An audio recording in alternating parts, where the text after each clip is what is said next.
You'll die for them, but would you live for them? I just came down into the van to get some stuff done. And my wife is downstairs here with me. I'm thinking about how to protect and how to, and just looking over your shoulder, just making sure that everything's okay. This quote popped back in my head. There's not a man on this planet that will run away from the concept or the possibility of dying for his family and dying to protect his family. So we all say that as men. You'll die to protect your family, but will you live for them?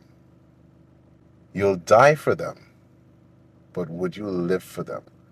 Would you put down the cigarette so you can extend your lifespan to spend more time with them and your grandkids?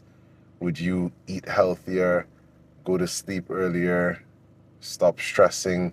That of course, everybody's life is different. My life is different. It's what, 10:33 right now. I haven't had dinner as yet. So I'm preaching to the choir here, right?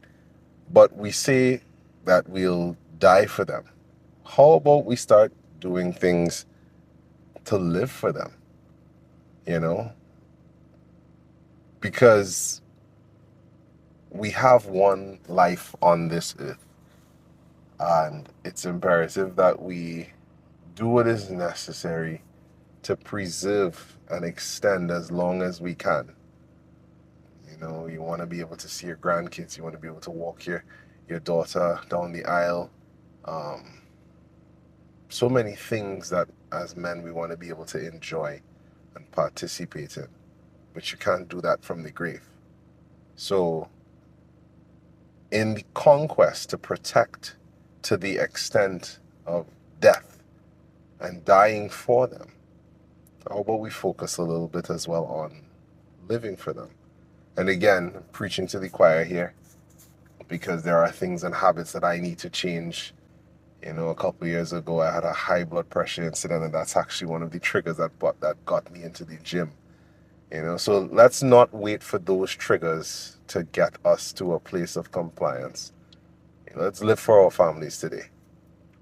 Of course, this is a very quick, impromptu, unscripted Iron Sharpens Iron series. I think this is day 9. I've been so busy over the past couple of days that I haven't been keeping as much track, and I'm sorry. We're going to pick back up tomorrow.